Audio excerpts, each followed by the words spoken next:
Hello. Hello. Voice clear है सबको? एक बार कंफर्म कर देंगे।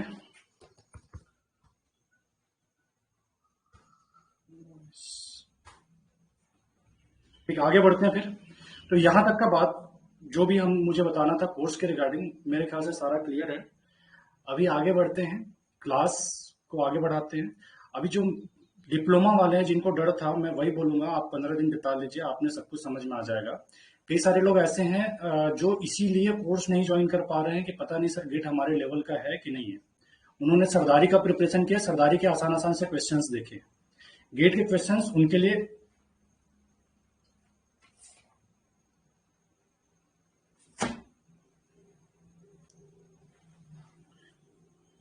स्लाइड शो करते हैं। Hello. Hello.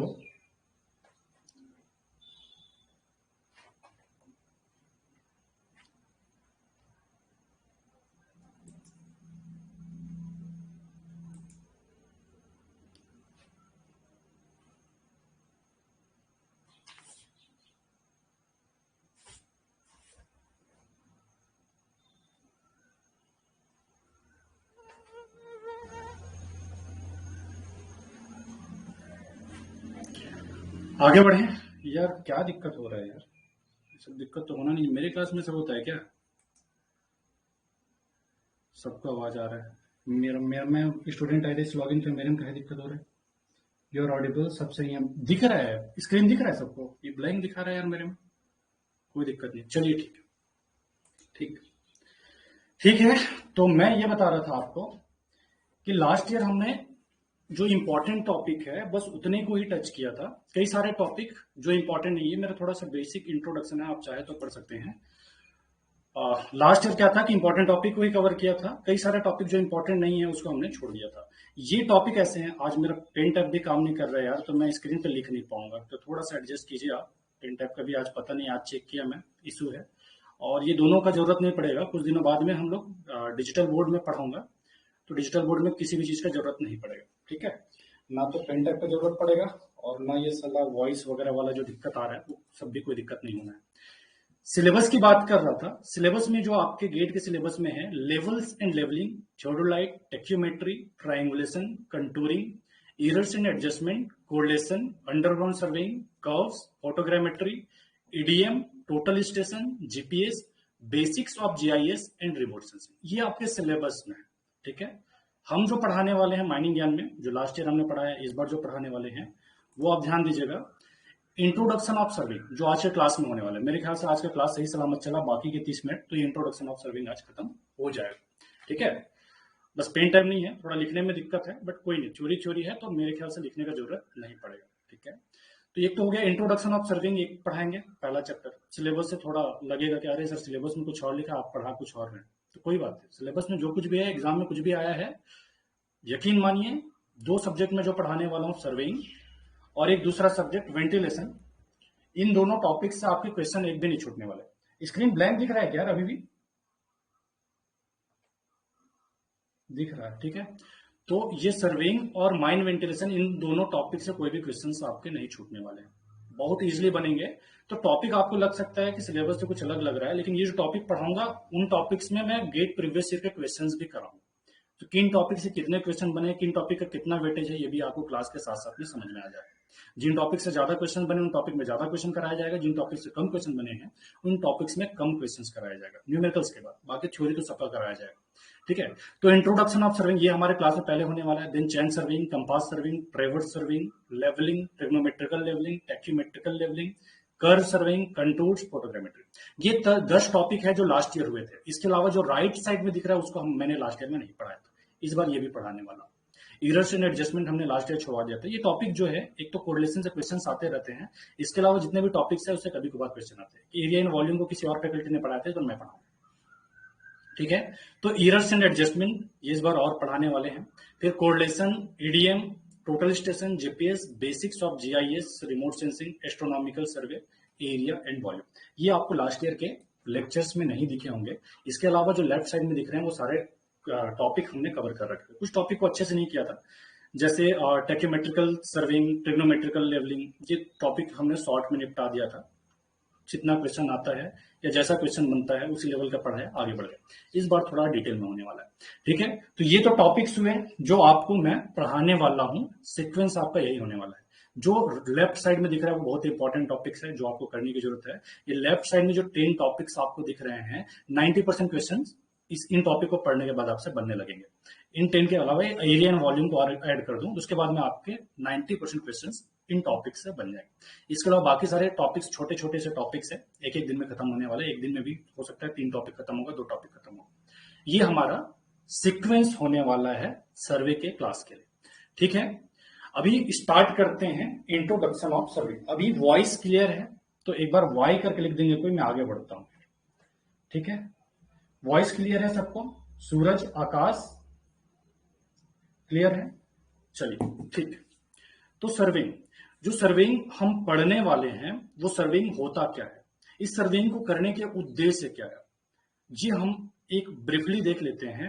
As a mining engineer हमको सर्वे करने की बहुत ज्यादा जरूरत पड़ती है। जब हम माइंस चलाते हैं तो उस माइंस का एक्यूरेसी, कि उस माइंस को कैसे चलाना है, गैलरी का साइज क्या हो, फिर गैलरी किस डायरेक्शन में चलेगा, माइंस किस डायरेक्शन में चलेगा, माइंस का भी अपने आप में सर्वे की कितना उसका जो इकोनॉमिक है कि नहीं, वो सारा सर्वे वर्क से ही हम करके देते हैं। उसका लोकेशन हो गया, फिर उतने कितने लेवल के बाद में वो इकोनॉमिक रहेगा नहीं रहेगा, ये सर्वे मतलब बेसिकली आपके माइनिंग के लिए एक बहुत बड़ा रोल जो है वो सर्वेइंग का है। माइनिंग स्टूडेंट्स के लिए सर्वेइंग का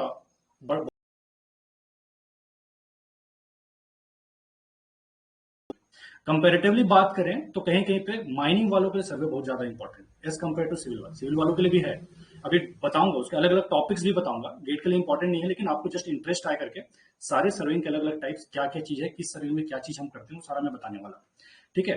तो माइन के अंदर में कोई भी काम करने के लिए सर्वे वर्क बड़ा इंपॉर्टेंट है। एज ए माइनिंग इंजीनियर हमको इसका अच्छे से नॉलेज होना भी फील्ड में काम करने के लिए बहुत जरूरी है। तो फील्ड में जब भी आप जाएंगे तो इस सर्वे वर्क आपका एक्यूरेट होना चाहिए। जैसा कि आपने सुना होगा चास नाला डिजास्टर, उसका होने का बहुत बड़ा, अब तक का माइनिंग का सबसे बड़ा डिजास्टर है। 275 से ज्यादा लोग मरे थे ऑन रिकॉर्ड, उससे ज्यादा ही हो सकते हैं, ऑन रिकॉर्ड 275 लोग मरे थे। उसका एक बड़ा रीजन उसके होने का वो सर्वे वर्क में इनएक्यूरेसी है। तो सर्वे वर्क इतना इंपॉर्टेंट है कि आपका सर्वे वर्क थोड़ा भी कहीं इरर रहा तो वो एक बड़े डिजास्टर में, एक बड़े फेलियर में बदल सकता है। माइंस के अंदर भी बहुत एक्यूरेटली सर्वे वर्क करना पड़ता है। इसके लिए कई सारे डिजिटल इंस्ट्रूमेंट आ गए हैं। जैसे पीछे मैंने जो टॉपिक बताया, उन टॉपिक्स में पीछे का जो दिख रहा है आपको, basics of GIS, remote sensing, ये सारे अभी मॉडर्न टेक्नोलॉजी है। एडीएम हो गया, टोटल स्टेशन हो गया, जीपीएस हो गया, ये करंट में यूज होने वाले लेटेस्ट टेक्नोलॉजी है। पहले जो होता था आपका लेवलिंग के लिए थियोडोलाइट यूज होता था, थियोडोलाइट की जगह आपका टोटल स्टेशन आ गया है। इसके लिए इससे भी एक एडवांस आ गया जो हम बुक में नहीं पढ़ रहे हैं, अभी 3D में होने लगा है सारा चीज। 1 करोड़ का कुछ इंस्ट्रूमेंट रहता है, सरफेस में जो भी सर्वे का वर्क हो रहा है उसी से हो रहा है। मतलब जो सर्वेयर है उसको फील्ड में जाने की भी जरूरत नहीं है, वो बाहर में बैठे बैठे सर्वे वर्क कंप्लीट कर लेता है। 1 करोड़ के आसपास का वो इंस्ट्रूमेंट है। तो ये सारा एडवांस हो गया है, और ये सारा एडवांस होने का या उस पर इतना खर्चा करने का कारण ही वही है कि माइनिंग के लिए सर्वे वर्क जो है एक्यूरेट होना बहुत इंपॉर्टेंट है।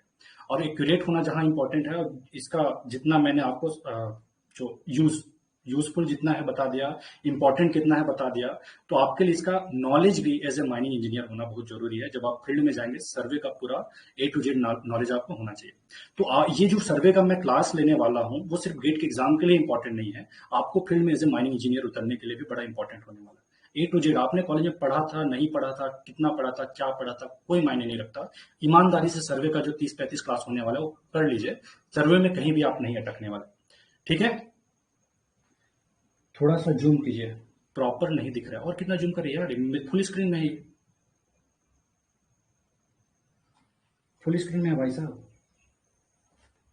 और किसी को दिक्कत हो रहा है जूमिंग का? ठीक है। तो ये हो गया टॉपिक जो हम पढ़ाने वाले हैं। हर एक टॉपिक का अपने अपने इंपॉर्टेंस है, हर टॉपिक को बहुत अच्छे से कराया जाएगा, ठीक है। तो सर्वे वर्क को अभी देख लेते हैं बुक की नॉलेज में, जैसा कि मुझे बताना था क्या क्या वर्क है, क्या क्या काम होता है। अभी देख लेते हैं बुक क्या बोलता है। सर्वे is the art of finding position, elevation and details of location. मतलब किसी भी पॉइंट्स का या ऑब्जेक्ट का हम क्या उसका एक पोजीशन, एलिवेशन या लोकेशन निकालने की जो कला है वो आपका सर्विंग है। 3 टाइप का काम करते हैं। तो पोजीशन आप फाइंड आउट करते हैं, एलिवेशन कितने हाइट पे है वो फाइंड आउट करते हैं, और कहां पे है ये आप फाइंड आउट करते हैं। ठीक है। In order to establish relative position of, देखो मतलब उसकी जो पोजीशन की जो मैंने बात करा कि हम जो एलिवेशन निकाल रहे हैं, पोजीशन निकाल रहे हैं, या उस ऑब्जेक्ट के डिटेल्स जो निकाल रहे हैं, उसके लिए 2 टाइप के मेजरमेंट करने की जरूरत पड़ती है। एक तो लीनियर मेजरमेंट और दूसरा डायरेक्शनल मेजरमेंट। क्या क्या मेजरमेंट करेंगे? एक तो लीनियर मेजरमेंट करेंगे, जैसे चेन से आप नाप रहे हैं, ठीक है, या अभी ईडीएम जो बताया इलेक्ट्रॉनिक डिस्टेंस मेजरिंग इंस्ट्रूमेंट जो है, ठीक है, तो उससे एक तो लीनियर मेजरमेंट आप करेंगे, दूसरा डायरेक्शनल मेजरमेंट करेंगे, एंगल का मेजरमेंट करेंगे। तो ये या तो लीनियर या तो एंगुलर, ये जो प्रोसेस है उसको हम बोलते हैं सर्विंग। लीनियर या डायरेक्शनल मेजरमेंट का जो प्रोसेस है वो उसके रिलेटिव पोजीशन को निकालने के लिए ये जो प्रोसेस है लीनियर या डायरेक्शनल मेजरमेंट की, उसको हम बोलते हैं सर्विंग। ठीक है। सच मेजरमेंट में बी ऑन अर्थ, ये जो मेजरमेंट हम कर रहे हैं उसको या तो हम क्या करें, किस पे करेंगे, अर्थ सरफेस पे करेंगे, सरफेस के ऊपर में करेंगे। जब हम सरफेस के ऊपर में करेंगे तो उसको बोलेंगे लैंड सर्वेइंग, और जब हम उसको अंडरग्राउंड में करेंगे, जमीन के नीचे में करेंगे, या जमीन के नीचे में करेंगे, तो उसको हम क्या बोलेंगे, माइन सर्विंग बोलेंगे। जब सरफेस पे करेंगे तो क्या बोलेंगे, लैंड सर्विंग बोलेंगे। जब अंडरग्राउंड में करेंगे तो माइन, आपके क्वेश्चन में डायरेक्ट पूछेगा, लाइन दे देगा, अर्थ सरफेस पे होने वाले सर्विंग को क्या बोलेंगे, लैंड सर्विंग बोलेंगे। अंडरग्राउंड में अगर कोई सर्विंग हो रहा है उसको क्या बोलेंगे, माइन सर्विंग बोलेंगे। इवन एबो ग्राउंड, ग्राउंड के ऊपर में भी हम सर्विंग कर सकते हैं, करते हैं। ठीक है। तो जब हम ग्राउंड के ऊपर में, एयर में, हवा में जब हम सर्विंग करेंगे तो उसको हम बोलेंगे फोटोग्राफिक सर्विंग या एरियल सर्विंग। ये 3 टाइप के बेसिक सर्विंग हम करते हैं। जब सरफेस पे हुआ तो लैंड सर्वे, अंडरग्राउंड पे हुआ माइन सर्वे, हवा में हुआ तो फोटोग्राफिक या एरियल सर्वे। सर्वे जो हम करते हैं उसके बेसिक उद्देश्य क्या है, voice is breaking, mic option चाहिए।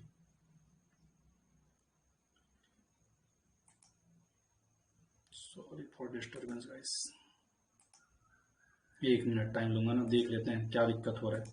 पहला दिन है, काफी लंबे टाइम बाद में क्लास ले रहा हूँ, तो ये थोड़ा थोड़ा दिक्कत हो रहा है। अभी तो माइक का क्लियर होना जरूरी। सब कुछ सही है क्या? आवाज आ रहा है? ओके, ठीक है सर वॉइस। अच्छा, किसी एक को दिक्कत हो रहा था उसके लिए हम इधर आ गए, ऐसा है क्या? चलिए, स्क्रीन पे मैं दिख रहा हूँ कि स्लाइड दिख रहा है ये बता दो बस। परफेक्ट था, पहले भी सही था। चलो, किसी किसी का नेटवर्क का होगा यार, तो अपना नेटवर्क प्लीज चेक कर लेंगे। काफी सारे लोग हैं, उसमें से किसी एक का नेटवर्क का इशू हो सकता है। ठीक है, आगे बढ़ते हैं फिर। स्लाइड शो हो रहा है सबको? प्रेजेंट में आप स्क्रीन, नहीं स्लाइड शो नहीं हो रहा है क्या? स्लाइड शो हो रहा है? अब दिख रहा है, चल। अभी भी नो बोल रहा है यार कोई यार, किसी को शो हो रहा है किसी को नहीं शो हो रहा है।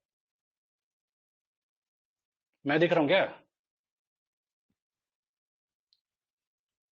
अरे रुक जाओ यार, दिक्कत तो है लग रहा है। ठीक,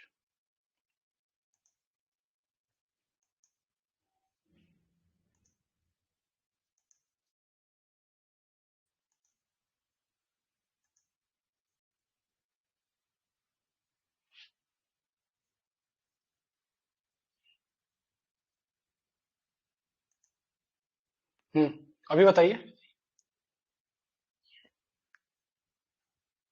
only you sir, slide not visible. अभी देखिए, स्लाइड दिख रहा है?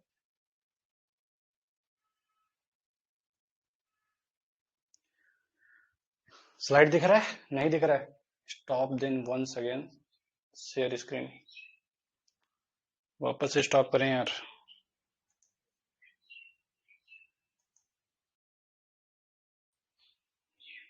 रिदम टूट जा रहा है, बताइए।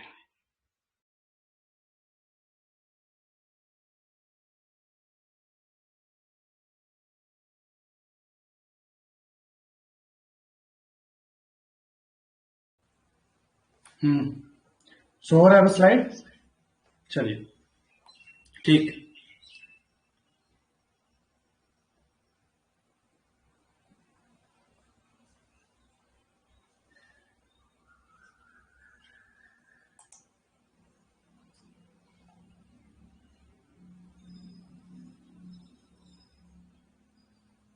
कर्सर कहाँ गया?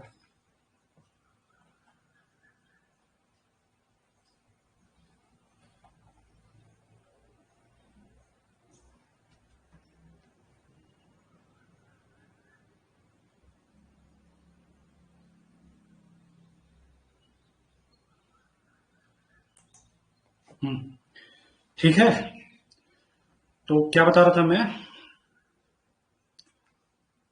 देखो ये गड़बड़ है रिदम का। ठीक है, हाँ, सर्वे में बता रहा था कि आपका एक तो अर्थ पे होगा तो लैंड सर्वे हो गया, अंडरवर्ल्ड में होगा तो माइन सर्वे हो गया, और जब ग्राउंड के ऊपर में होगा तो आपका क्या हो गया, एरियल सर्वे हो गया। अभी भी दिक्कत है क्या जी सबको? सर इस पीडीएफ में मिलेगा क्या? ऐप में मिलेगा? हाँ मिल जाएगा, पीडीएफ मिल जाएगा यार, पीडीएफ के लिए टेंशन मत लो, ऐप में सब कुछ मिल जाएगा। चलिए, ऑब्जेक्ट ऑफ सर्वे। तो एक तो हुआ सर्वे होता क्या है। सर्वे आपको समझ में आ गया, किसी भी पोजीशन का हम किसी भी पॉइंट्स का पोजीशन, एलिवेशन या लोकेशन निकालने का जो काम है, उसके लिए जो हम लीनियर या एंगुलर मेजरमेंट कर रहे हैं, वो सारा सर्वेइंग हुआ। उसको फिर अलग अलग आप क्लासिफाई कर सकते हैं। जब सरफेस में करेंगे तो लैंड सर्वे, अंडरग्राउंड में करेंगे तो माइन सर्वे, और जब हवा में करेंगे तो एरियल या फोटोग्राफिक सर्वे। लेकिन सर्वे करने का कोई उद्देश्य तो होगा, जबरदस्ती तो नहीं करेंगे ना। तो सर्वे करने के क्या क्या उद्देश्य है, ऑब्जेक्ट क्या है जो जिसके लिए हम सर्वे वर्क करते हैं, वो देखते चलते हैं। ठीक है, तो primary object of survey is presentation of A plan और प्रिपरेशन ऑफ, ये क्या हो रहा है, माइक यही यूज हो रहा है ना। ठीक है,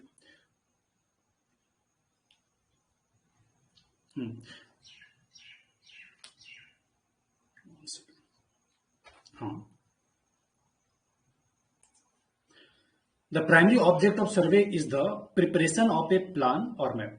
सर्वे करने का मेन जो उद्देश्य है, मुख्य जो उद्देश्य है, एक तो प्लान या मैप बनाना है।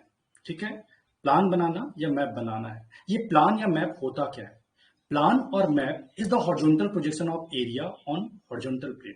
जो भी एरिया है उसका हॉरिजॉन्टल प्रोजेक्शन हॉरिजॉन्टल प्लेन में, उसको हम क्या बोलते हैं? प्लान या मैप। अभी दोनों में कोई डिफरेंस भी होगा, बताते हैं आगे, ध्यान दीजिएगा। ये लाइन एज इट इज पूछ देता है। ठीक है, तो क्या होता है प्लान या map? Horizontal projection of area on horizontal plane. Horizontal plane पे आपका एरिया का हॉरिजॉन्टल प्रोजेक्शन जो है वो आपका प्लान है। ठीक है, on a horizontal plane horizontal distance only are shown. अभी जब हम हॉरिजॉन्टल प्लेन की बात कर रहे हैं तो प्लान पे आप सिर्फ, मैप अगर आपने देखा होगा ना, तो उसमें सिर्फ हॉरिजॉन्टल डिस्टेंस को दिखाता है, वो वर्टिकल डिस्टेंस को नहीं दिखाता है। कोई भी प्लान रहेगा या मैप रहेगा, अभी मैप आप ध्यान से देखेंगे तो उसको देख के आप डिस्टेंस का पता लगा सकते हैं कि जो भी कोई सिटी है या दूसरा कोई सिटी है, उसके बीच का जो है डिस्टेंस कितना है। यानी आप हॉरिजॉन्टल डिस्टेंस का तो पता लगा सकते हैं, लेकिन वर्टिकल डिस्टेंस का आपको पता प्लान से नहीं चलेगा। प्लान से आपको वर्टिकल डिस्टेंस का पता नहीं चलेगा। तो वर्टिकल डिस्टेंस के लिए क्या करते हैं? Vertical distance between two points can however shown by contour lines. दो पॉइंट के बीच में वर्टिकल डिस्टेंस को दिखाने के लिए हम कंटूर लाइंस को यूज करते हैं। ये कंटूर लाइंस मैं अच्छे से बताऊंगा जब ये कंटूर्स पढ़ाऊंगा। जस्ट इतना ध्यान में रखिए कि दो पॉइंट्स के बीच में वर्टिकल डिस्टेंस को दिखाने के लिए कंटूर लाइंस को यूज करते हैं। कंटूर लाइन होता क्या है? कंटूर लाइंस क्या होता है? इक्वल एलिवेशन वाले पॉइंट्स का मेल होता है बोल सकते हैं, या इक्वल एलिवेशन वाले पॉइंट्स या लाइंस है। ठीक है, इक्वल, जैसे हम कोई लाइन खींचे तो ये कंटूर लाइन क्या रहता है? इक्वल एलिवेशन वाले पॉइंट्स को मिलाता है कंटूर लाइन। तो बेसिकली अगर सेम एलिवेशन वाले एक लाइन है, उसके बाद में कोई दूसरा एक लाइन है जिसका मान लो एक का 25 है, दूसरे का 30 है, दोनों के बीच वर्टिकल डिस्टेंस कितना हुआ? 5 मीटर का। तो अभी उतना समझ में नहीं आ रहा हो, कंटूर्स अच्छे से पढ़ा दूंगा जिस टाइम पे इसको बताऊंगा। बस इतना ध्यान में रखिए कि वर्टिकल डिस्टेंस दो पॉइंट के बीच में हम पता करेंगे किससे? कंटूर लाइन से। और प्लान से आप हॉरिजॉन्टल डिस्टेंस का पता लगा सकते हैं, क्योंकि किसी भी एरिया का हॉरिजॉन्टल प्रोजेक्शन ही होता है हॉरिजॉन्टल प्लेन पे। ठीक है, अभी ध्यान दीजिएगा, प्लान और मैप होता क्या चीज है, दोनों में डिफरेंस क्या है। When the details of survey are plotted on paper by using small scale. जब हम डिटेल जो भी सर्वे कर रहे हैं उसके डिटेल्स को जब पेपर में प्लॉट करते हैं स्मॉल स्केल के साथ, तो उसको हम क्या बोलते हैं? मैप बोलते हैं। जैसे map of India small scale के साथ करेंगे तो उसको क्या बोलेंगे? मैप बोलेंगे। और जब लार्ज स्केल के साथ करेंगे तो उसको हम बोलेंगे प्लान। जैसे होता है surface mine plan, underground mine plan, ventilation plan. तो ये जो क्या हुआ आपका, इसका स्केल लार्ज होता है। लार्ज का मतलब क्या हुआ? 1/1000 है, 1/1000 है, वो क्या हुआ? स्मॉल स्केल हुआ। दोनों का जो 1/1000 ऑब्वियस बात है ज्यादा है, 1/50 हुआ स्मॉल स्केल है। तो अगर आपका जो स्केल है वो क्या है? लार्ज है, सॉरी उल्टा बोल दिया, 1/1000 आपका क्या है? स्मॉल स्केल है। जैसे आपका मैप बनाना है तो आपको क्या करना है? स्मॉल स्केल लेके चलना है, 1/1000, 1/2000 इंडिया का मैप बनाना है या वर्ल्ड का मैप बनाना है, तो वहां पे ध्यान दीजिएगा आपका स्केल क्या रहेगा, स्मॉल रहेगा। लेकिन जब आपको माइंड प्लान बनाना रहेगा या कोई प्लान बनाना रहेगा, दोनों में बेसिक से डिफरेंस अगर कोई बता भाई, मुझे ट्रेनिंग के बीच में पूछा गया था कि प्लान और मैप में, नक्शा और जो आपका प्लान में, दोनों में डिफरेंस क्या है। तो सिंपल सा है, स्केल का है खेल। जब स्केल आपका लार्ज रहेगा, जब स्केल आपका लार्ज रहेगा तो वो होगा प्लान, और स्केल जब आपका स्मॉल रहेगा तो वो होगा मैप। इस स्टार पॉइंट आप देख लीजिएगा, एक सिंगल लाइन से आप जान सकते हैं। मैप जो होता है उसमें स्केल स्मॉल रहता है, और जो प्लान होता है उसमें लार्ज स्केल होता है। ठीक है। टाइप ऑफ सर्वेइंग, यहां तक सबको समझ में आ रहा है। Plan no depth, no problem. Plan में डेप्थ पता नहीं चलेगा, हाँ सही जा रहे हो।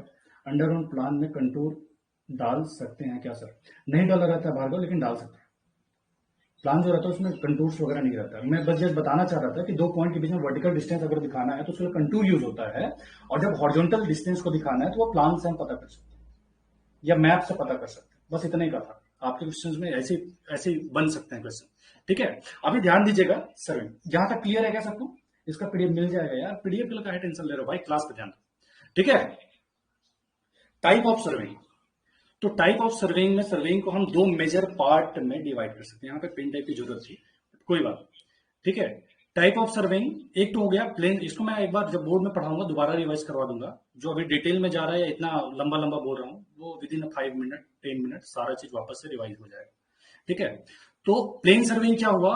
सर्वे in which effect of curvature of earth is considered. यहां पर डायग्राम बनाने का था, जस्ट थोड़ा सा इमेजिन कीजिएगा। प्लेन सर्वेइंग मतलब क्या होगा कि जब आपके दो पॉइंट्स जिसके बीच में आपको सर्वे करना है, दो पॉइंट्स जिसके बीच में आपको सर्वे करना है। मैं आप लोगों को कमेंट नहीं देख पा रहा हूं, प्लीज थोड़ा क्लास पे ध्यान दे लीजिए। जब मैं पूछूंगा डाउट के लिए या वापस से आपका कमेंट देखने लग जाऊंगा, उस टाइम पे बोलिएगा। क्लास पे फोकस कीजिए, ध्यान से सुनिए। एक बार क्लास देख लिए दोबारा ओपन नहीं करना पड़ेगा, ये गारंटीड है। ठीक है, ध्यान से सुनते चलिए। यहां से कोई भी क्वेश्चन बनेगा आराम से बनेगा। ठीक है, कोई भी क्वेश्चन नहीं। तो प्लेन सर्विंग मैंने क्या बताया है कि जब दो पॉइंट जिसके बीच में हम सर्वे कर रहे हैं उन दोनों के बीच में डिस्टेंस कम है, तो उसको हम क्या बोलेंगे? प्लेन सर्विंग में लेंगे। अब दो पॉइंट के बीच में अगर डिस्टेंस कम है तो उस केस में आप क्या करेंगे? जो अर्थ कर्वेचर है, अर्थ क्या है? कर्व के फॉर्म में है ना। जब हम सर्वे करते हैं तो हॉरिजॉन्टल डिस्टेंस को लेते हैं या हॉरिजॉन्टल में सर्वे करते हैं, लेकिन वो तो है एक्चुअल में कर्व। तो आपका जो एक्चुअल हॉरिजॉन्टल डिस्टेंस जो बता रहे हैं, यहाँ पे डायग्राम से आपको पेन टाइप है नहीं, इसलिए थोड़ा जस्ट इमेजिन कीजिएगा कि दो पॉइंट अगर नजदीक है तो जो सरफेस ऑफ अर्थ है उसकी कर्वेचर के कारण एरर नहीं आएगा, या आएगा भी तो बहुत माइनर आएगा। ठीक है। तो इसलिए प्लेन सर्वे जहां पे दो पॉइंट्स के बीच में डिस्टेंस कम है, तो उसको हम क्या बोल रहे हैं? प्लेन मतलब डिस्टेंस कम है, इसलिए effect of curvature of earth not consider. जो अर्थ का कर्वेचर है उसको कंसिडर नहीं करते। किस केस में? प्लेन सर्वेइंग के केस में। Earth surface is taken into plane, मतलब अर्थ सरफेस को हम मान के चलते हैं कि प्लेन है, वो कर्व फॉर्म में नहीं। प्लेन सर्वेइंग के केस में अगला पॉइंट वही बताया गया कि दो पॉइंट जिसके बीच में हमको सर्वे करना है वो बहुत नजदीक रहता है। जो plum Bob line, plum Bob सब समझ रहे होंगे, मिस्त्री एक लट्टू जो है लटकाता है वर्टिकलिटी देखने के लिए। तो मान के चलिए कि आप जस्ट एज्यूम कीजिए कि दो पॉइंट जिसके बीच में हम सर्वे कर रहे हैं वो दोनों पॉइंट नजदीक है। तो दोनों पॉइंट को अगर आप सीधा सीधा अर्थ के नीचे खड़ा कर देंगे तो वो क्या रहेगा? एक दूसरे के पैरेलल रहेगा। किस केस में? प्लेन सर्विंग के केस में।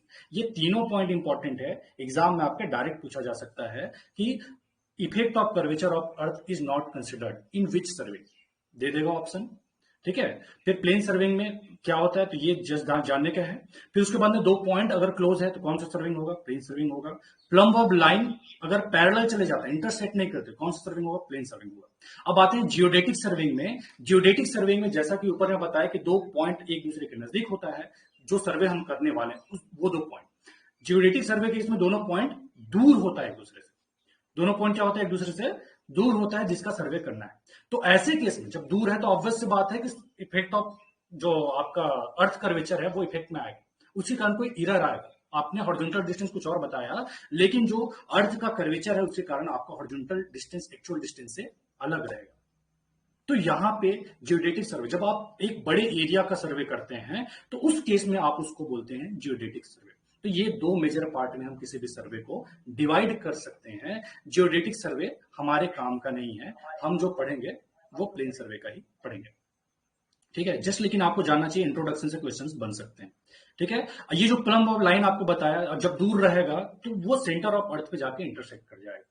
जब 2 पॉइंट नजदीक रहेगा तो सीधा सीधा निकलेगा, पैरेलल रहेगा। लेकिन जब वो दोनों दूर है, अर्थ तो यार आपका जो भी ऑब्लेट शेप का है, तो वो क्या करेगा, कहीं ना कहीं किसी पॉइंट पे इंटरसेक्ट कर जाएगा। तो यही बात बता रहा है। ठीक है, आगे बढ़ते हैं। इसमें स्टार पॉइंट आपको ध्यान में रखने का है। सर आप ठीक है सर, बोल तो दिए सर कि नजदीक रहेगा तो हम उसको बोल देंगे प्लेन सर्विंग, दूर रहेगा तो बोल देंगे जियोडेटिक सर्विंग। कुछ लिमिट तो होगा, तो एक लिमिट सेट करके रखा गया है, सेट किया गया है। एरिया जिसका आप सर्वे कर रहे हैं वो अगर 195.5 किलोमीटर स्क्वायर से ज्यादा है तो उसको आप क्या बोलेंगे, जियोडेटिक सर्वे बोलेंगे। ये ग्रेटर देन, ठीक है, ग्रेटर देन। अगर 195.5 किलोमीटर स्क्वायर से ज्यादा है तो उसको क्या बोलेंगे, जियोडेटिक सर्वे बोलेंगे। और एरिया अगर 195.5 किलोमीटर स्क्वायर से कम है या इक्वल है, इक्वल का साइन लगाना भूल गया, कम है या इक्वल है तो उसको हम क्या बोलेंगे, प्लेन सर्विंग बोलेंगे। ये मेरे ख्याल से यहां तक सबको क्लियर है। यहां तक क्लियर है तो वाई लिख देंगे, आफ्टर दिन नेक्स्ट स्लाइड में पहुंचेंगे। यहां तक किसी को कोई डाउट? मनोज ने पूछा है 1/1000 लार्ज है या स्मॉल? लार्ज है। ठीक है, अभी मैं स्केल और अच्छे से पढ़ाऊंगा, स्केल पढ़ाऊंगा, रिप्रेजेंटेटिव फैक्टर पढ़ाऊंगा, ये आपके एग्जाम के लिए इंपॉर्टेंट है, क्वेश्चंस बने तो वापस से मैं पढ़ाऊंगा। अभी जस्ट मैंने ये इसको बताने, सर्वे को बताने के लिए, दोनों में डिफरेंस को बताने के लिए थोड़ा सा बता दिया। Plumb of line parallel with what? Plumb of line आप खुद सोचिए, प्लेन सर्वेइंग में दोनों 2 पॉइंट के बीच में डिस्टेंस कम है, यानी जो इफेक्ट ऑफ अर्थ कर्वेचर है वो बहुत ज्यादा नहीं आ रहा। तो वैसे कंडीशन में एक्चुअली यहां डायग्राम बनाता आपको क्लियर हो जाता, पेंट है। ठीक है, तो वो क्या होगा कि सीधा सीधा निकल जाएगा। दो प्लम्ब आपको आप सीधा खड़ा करेंगे तो सीधा सीधा निकल जाएगा। लेकिन आप एक को एक जगह रखें या दूसरे को रखें आप 200 किलोमीटर दूर, तो वहां पे आप प्लम्ब ऑफ, जस्ट इमेजिन कीजिए कि आपका अर्थ सरफेस है तो सेंटर ऑफ अर्थ पे कहीं ना कहीं जाके इंटरसेक्ट कर जाएगा। नॉट क्लियर, प्लीज स्लाइड्स का स्टार्ट से बोलिए। What is curvature? कर्वेचर जो आपका अर्थ का कर्वेचर, क्या बोलता हूं यार, ठीक है, व्हाट इज कर्वेचर? अर्थ जो है वो हॉरिजॉन्टल ना होके कर्व शेप में है, उस ऑब्लेट शेप में, अंडे के आकार में।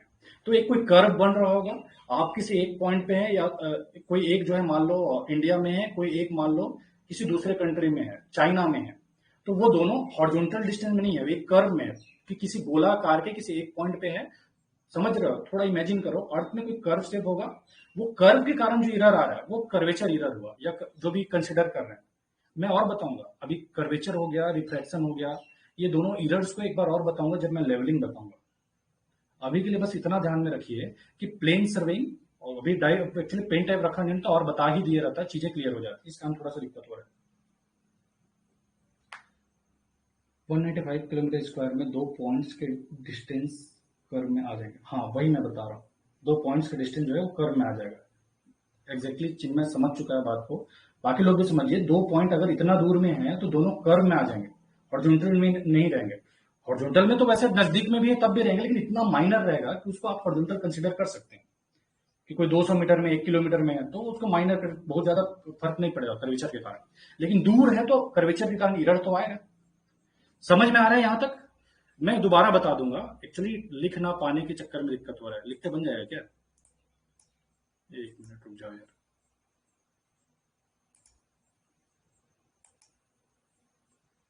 पेन है, ठीक है।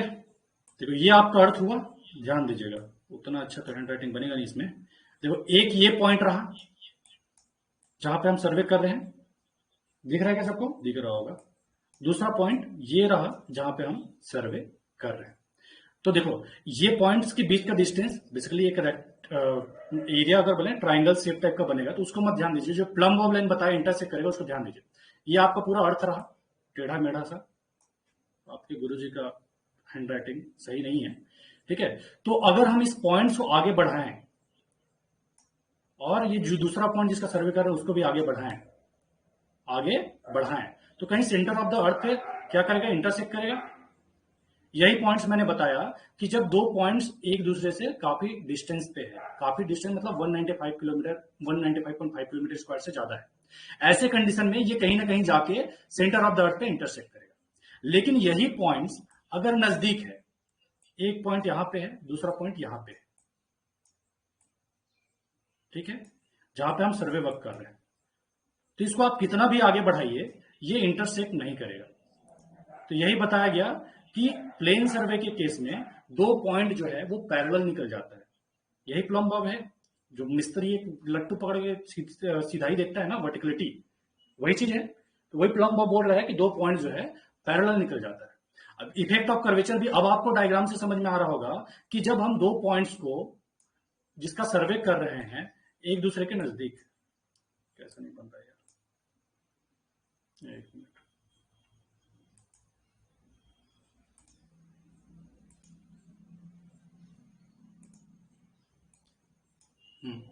दो पॉइंट जिसका सर्वे कर रहे हैं वो एक दूसरे के नजदीक है, तब भी कर्वेचर ऑफ अर्थ का थोड़ा इरर तो आएगा। दोनों के बीच का डिस्टेंस जो हम बताना चाह रहे थे वो एक्चुअली थोड़ा तो इनकरेक्ट रहेगा, लेकिन जब डिस्टेंस नजदीक है तो इतना माइनर से रहेगा कि उस कंडीशन में हम कर्वेचर ऑफ अर्थ को कंसिडर नहीं करते। लेकिन यही डिस्टेंस अगर दूर है, एक यहां पे सर्वे कर रहे हैं, एक यहां पे सर्वे कर रहे हैं, मैं और अच्छे से बताऊंगा, इसमें लेवल लाइन एक आएगा, डिफ्लेक्शन लाइन आएगा, फिर लेवल लाइन डिफ्लेक्शन लाइन में क्या डिफरेंस आएगा, कर्वेचर ऑफ अर्थ आप इधर पढ़ रहे हैं कि रिफ्लेक्शन ऑफ अर्थ पढ़ेंगे, वो सारा मैं और बताऊंगा जब लेवलिंग बताऊंगा। अभी जस्ट इतना ध्यान में रखिए जियोडेटिक्स और इसमें जब दूर रहेगा तो आप ध्यान दीजिए दोनों के बीच हॉरिजॉन्टल डिस्टेंस होना किसको था, इसको था। लेकिन हम जो इंस्ट्रूमेंट रख रहे हैं वो हॉरिजॉन्टल डिस्टेंस मेजर किसको कर रहा है, इसको कर रहा है। तो एक्चुअल डिस्टेंस से कुछ ना कुछ इरर आया। यही मैं बताना चाह रहा हूं कि जब हम जियोडेटिक सर्वे करते हैं तो उस कंडीशन में ये मान के चलते हैं कि कर्वेचर ऑफ अर्थ के कारण कोई इरर आ रहा है, तो उसको कंसिडर करके हम आगे का सर्वे वर्क करते हैं। उसके लिए जो करेक्शन है वो अप्लाई करते हुए सर्वे वर्क करते हैं। बस इतनी सी बात थी, ठीक है, इतना क्लियर है। तो वाई लिख देंगे, आफ्टर देन आगे बढ़ते हैं। मेरे ख्याल से ये डायग्राम सबके डायग्राम बनाने के था, पेंट अब नहीं करके नहीं बना रहा, ठीक है। अभी देखते हैं सर्वे को हम क्लासिफाई कर सकते हैं, सर्वे को हम क्लासिफाई कर सकते हैं अलग अलग टाइप्स में। जो प्लान हम बनाएंगे उसका रिजल्ट क्या निकल के आने वाला है उसके बेस पे अलग अलग क्या कर सकते हैं, सर्वे को क्लासिफाई कर सकते हैं। सबसे पहला चीज ऑब्जेक्ट ऑफ सर्वे, किस उद्देश्य से आप सर्वे कर रहे हैं इसके बेस में आप क्लासिफाई कर सकते हैं। दूसरा नेचर ऑफ फील्ड ऑफ सर्वे, कि आप जो सर्वे कर रहे हैं उस फील्ड का नेचर कैसा है, उसके बेस पे आप सर्वे को क्लासिफाई कर सकते हैं।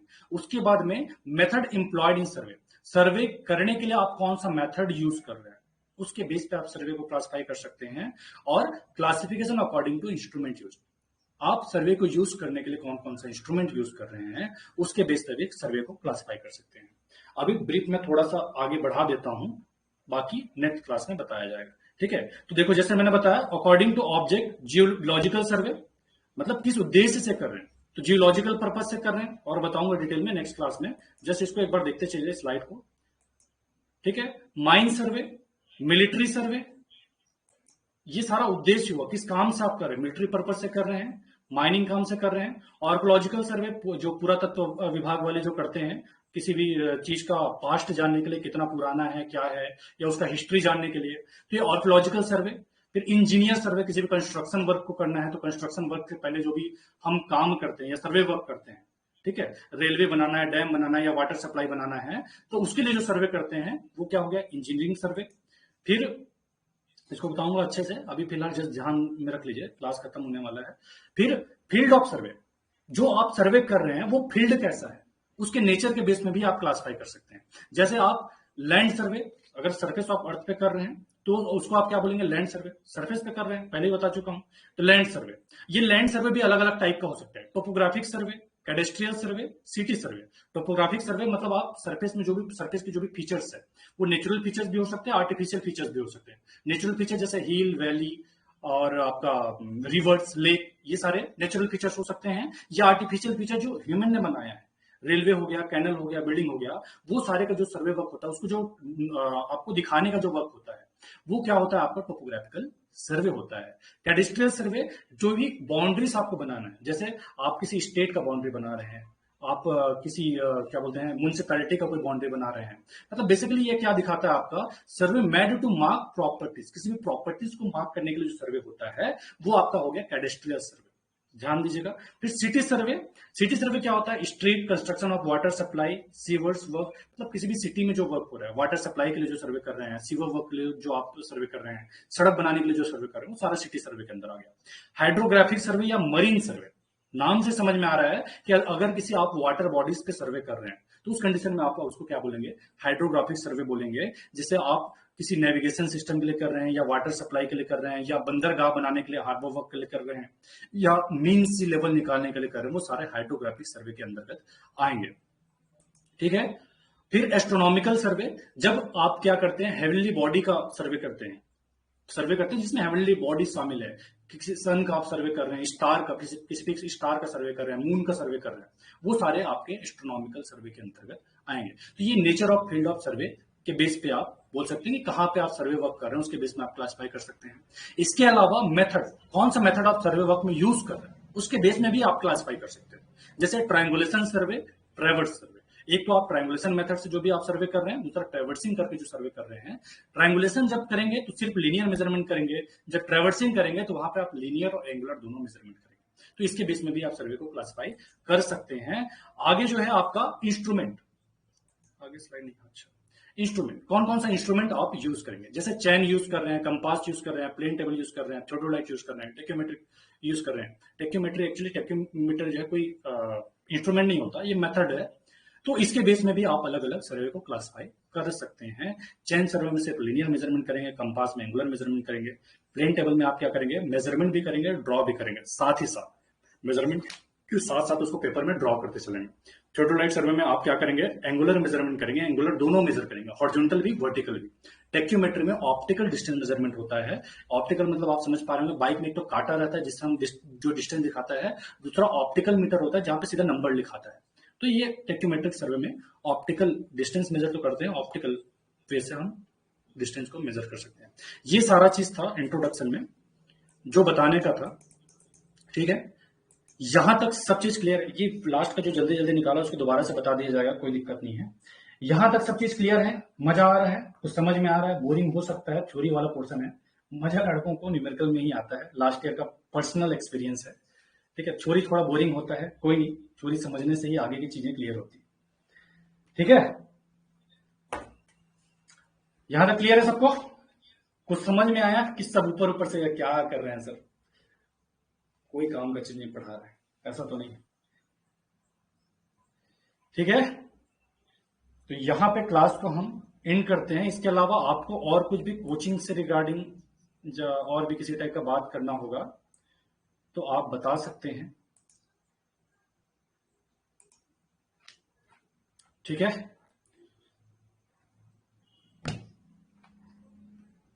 प्लीज न्यूमेरिकल्स पे ज्यादा, न्यूमेरिकल्स पे ही हमारा 90% क्लास न्यूमेरिकल पे फोकस रहेगा, 10% हम थ्योरी पे फोकस करने वाले हैं अनिल, इसके लिए डोंट वरी। उसी चीज पे फोकस करेंगे जो गेट पूछता है। बुक कौन सी ले? नहीं है सर, बुक आप बीसी पूनमिया रख लीजिए, बीसी पूनमिया का 2 वॉल्यूम है, वॉल्यूम 1 वॉल्यूम 2 दोनों रख लीजिए, काम का है, अच्छा बुक है। इसके अलावा आप चाहे तो एस घटक भी रख सकते हैं, और नहीं भी रखेंगे तो कोई दिक्कत नहीं है, हमारे क्लास में इतना कुछ आपको मिल जाएगा कि उसके बाद में आपको बुक की जरूरत बहुत ज्यादा नहीं पड़ना। रेफरेंस के लिए आप चाहे तो एक बीसी पूनमिया रख लीजिए बस।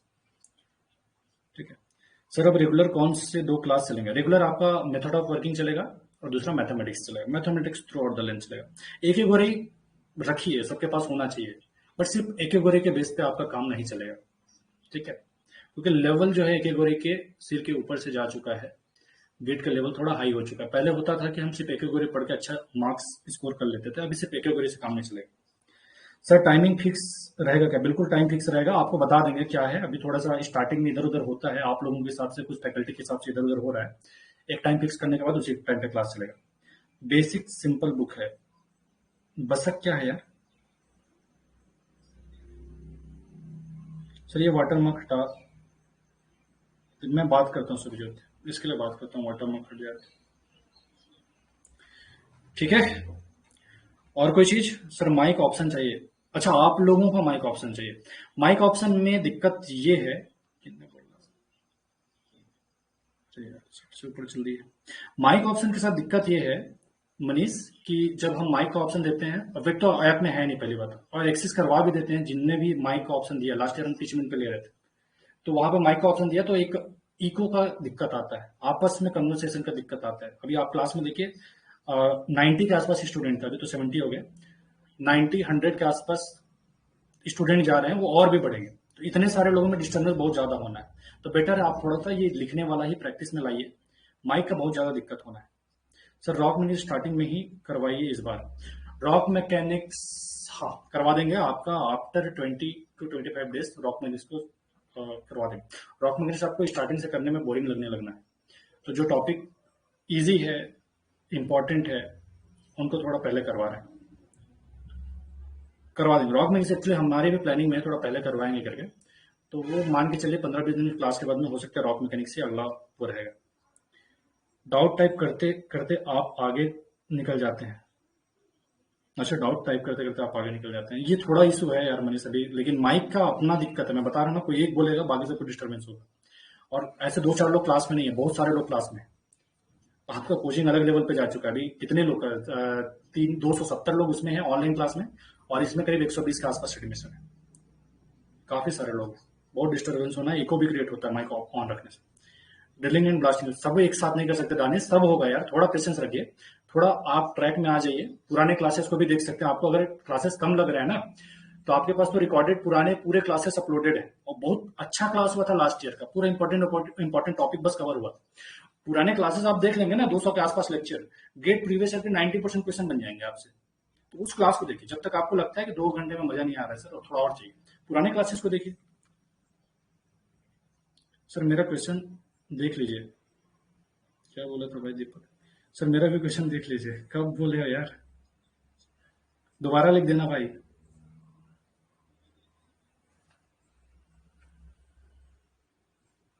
ठीक है, और किसी को दिक्कत?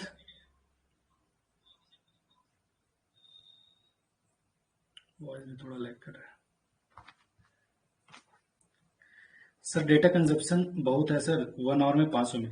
अरे यार मैंने डेटा कम करवाया यार, 720 पिक्सल से 480 करवाया, इससे कम मत करवाओ यार, थोड़ा नेट का आप लोग देख लीजिए, नेट थोड़ा अच्छा रखिए, 3 GB वाला ले लीजिए पर डे का, ठीक है, इतना खर्चा किया, थोड़ा नेट में भी दे दीजिए ध्यान।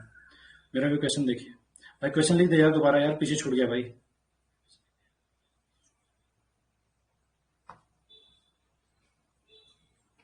लैपटॉप में चलता तो ज्यादा अच्छा होता, लैपटॉप में नहीं हो पाएगा दानिश, मोबाइल से ही आपको देखना रहेगा। लैपटॉप में डेफिनेटली अच्छा होता, लेकिन लैपटॉप में कई सारे और इशू है, जिसके कारण हम लैपटॉप में एक्सेस नहीं दे रहे। ठीक है, सिक्योरिटी का ही इशू है मेन, तो मोबाइल पर दुखता है, कंप्यूटर के लिए लिंक दीजिए। कंप्यूटर में आप मॉक टेस्ट दिला सकते हैं, क्वालिटी भी इंक्रीज करवा देना सर। कौन सा क्वालिटी यार? टीचमेंट इज गुड, अभी टीचमेंट पे तो नहीं हो सकता यार, क्लास यही होगा। वीडियो क्वालिटी 360 करवाइए सर। यार 360 वीडियो क्वालिटी सही नहीं रहेगा सूरज, आप 480 है, 720 से आप लोगों के कहने पर भी मैंने 480 करवाया, तो आप लोग थोड़ा नेट अच्छा रखिए, ठीक है, नेट कंजप्शन थोड़ा सा अच्छा रखिए, मतलब दिन में 1.5 GB 2 GB से काम नहीं चलेगा, 3 GB वाला आप प्लान लीजिए, डेटा बूस्टर भी अलग से रख लीजिए, इससे कम क्वालिटी सही नहीं है आपके लिए भी। ये चिन्मय के पास मुझे लग रहा है ब्रॉडबैंड है भाई, वो 1080 में करवा बोल रहे हैं, अब इन लोगों का 480 में प्लान निकल जा रहा है। डिजिटल बोर्ड में ही होगा मनोज, इसीलिए आज टाइम पास किया, क्लास के नाम पे ज्यादा कुछ हुआ नहीं, डिजिटल बोर्ड में ही क्लास करवाया जाएगा, जो मैंने करवाया उसको भी मैं दोबारा रिवाइज करवा दूंगा डिजिटल बोर्ड में। उसका थोड़ा सेटअप का काम बाकी है, कैमरा वैमरा सेट करने का, तो मेरा क्लास अभी नहीं होगा, अभी गौरव सर लेने वाले हैं, आज गौरव सर थोड़ा बिजी थे करके मैंने आया है, और आज आने का काम ही था कि आपके प्रॉब्लम्स को सुन सकूं, बात कर सकूं। चिन्मय को डेटा नासा से आता है, वाईफाई। सर बुक्स अमेजोन में मिल जाएगी, मिल जाएगी, कोई इशू नहीं है ओल्ड बुक से, बाकी जिनके पास नहीं है अमेजोन में मिल जाएगा। ठीक है, तो आगे बढ़ते हैं, फिर आगे बढ़ते हैं, कल नेक्स्ट क्लास में मिलेंगे, नेक्स्ट क्लास हो सकता है मेरा भी एक टाइम बाद आएगा, अभी क्लास नहीं होगा, अभी गौरव सर और मैथ्स वाले सर ही लेंगे, उसके बाद में रॉक मैकेनिक्स शेड्यूल होंगे। मेरा क्लास अभी महीने भर बाद में हो सकता है, मैं बीच में ले लिया, या ऐसी कभी और क्लास खाली रहा तो बात करने आ जाया करूंगा, टॉपिक एक आध पकड़ के। न्यूमेरिकल के लिए कोई सा बुक, न्यूमेरिकल के लिए आपके बीसी पुणे में काफी क्वेश्चन दिया है, और हमारे पास भी आप मान के चलिए आपको काफी क्वेश्चंस मिल जाएंगे, गेट प्रीवियस ईयर के सारे क्वेश्चन मिल जाएंगे, हमारे खुद के बनाए हुए काफी क्वेश्चन मिल जाएंगे। मतलब आप 5-7 बुक कलेक्ट कर लीजिए, उसमें जितने क्वेश्चन होंगे अकेले अकेले हमारे कोचिंग सेंटर से आपको उतने क्वेश्चन मिल जाएंगे। प्रैक्टिस करने के लिए आपको क्वेश्चन का कोई कमी नहीं होने वाला है, ठीक है। तो अकेले आप सर्वे से मान के चलिए 300-400 क्वेश्चन आपको मिल जाएगा प्रैक्टिस के लिए। दीपक सिंह का क्या क्वेश्चन है यार, ठीक है। बाकी किसी का डाउट होगा, कुछ बात करना होगा, वो रुक सकते हैं, बाकी चाहे तो बाकी लोग लीव भी कर सकते हैं। सर एकेडमिक्स के साथ गेट क्लास कैसे करें? यार देखो ऐसा है, आप कौन सी ईयर में है दीपक, 3rd ईयर 4th ईयर? काफी सारे लोग हैं जो पढ़ रहे हैं, लास्ट ईयर 2nd ईयर वाले भी थे और अच्छा परफॉर्म भी कर रहे थे टेस्ट में। थोड़ा मैनेज आपको करना पड़ेगा, जब आप बड़ा सोच के चल रहे हैं 4th ईयर में, अभी तो पढ़ना ही पड़ेगा ना भाई आपको। आपके क्लास टाइम को तो हम डिस्टर्ब कर नहीं रहे हैं, क्लास टाइम पे आपके क्लास ले नहीं रहे हैं। कुछ लोग का है जो मॉर्निंग में क्लास लग रहा है, उसका क्या कर सकते हैं बताओ, 7 से 12 किसी का क्लास लग रहा है, तो उनको तो डिस्टर्ब होना पड़ेगा। मैक्सिमम लोगों का क्लास 9 से 4 रहता है, वो टाइम हम डिस्टर्ब नहीं कर रहे, होगा भी तो 9:30 ऐसे करके आधा घंटा डिस्टर्ब होगा। तो आप थोड़ा टाइम निकाल के आप पढ़िए। सर नोट्स 80 to 90% कवर हो जाएगा ना, ये लाइव क्लास हो जाएगा, कवर हो जाएगा ना, ये लाइव हो जाएगा नहीं, नोट्स आपके सिलेबस का लगभग सब कुछ कवर कर देगा। कुछ उटपटांग क्वेश्चन आ गया तभी छूटेगा, अदरवाइज क्लास से बाहर कुछ नहीं जाने वाला। स्क्रीन पे नेम और नंबर चल रहा है, उसको रिमूव, मैं बात करता हूँ इसका, ये कैसे रिमूव होगा बात करता हूँ, 2-3 कंप्लेंट आ चुका है। जैसे रिकॉर्डिंग देख लेंगे, हाँ वही मैं बोल रहा हूँ, एक आध क्लास छूटता है तो आप थोड़ा रिकॉर्डिंग प्रीफर कर लीजिए, थोड़ा आप मैनेज कीजिए, थोड़ा हम मैनेज करेंगे, काम हमारा हो जाएगा। सर रिकॉर्डेड लाइव क्लास मिल जाएगा क्या? बिल्कुल मिल जाएगा यार, वो तो मिल ही रहा है ना दीपक। क्लास के 1 घंटे बाद, जैसे क्लास मैंने एंड किया उसके 1 घंटे बाद 1.5 घंटे बाद लाइव क्लास वाले सेक्शन में अपलोड हो जाता है, और वो दिन के आखिर में आपके कंटेंट वाले सेक्शन में टॉपिक वाइज अलग अलग सेग्रीगेट भी हो जाता है, मतलब हम कर देते हैं उसका से अपलोड, तो अपने आप हो जाता है, रिकॉर्डिंग सबको मिल जाएगा टाइम टू टाइम। और किसी का कोई दिक्कत है? चलिए ठीक है, चलते हैं फिर।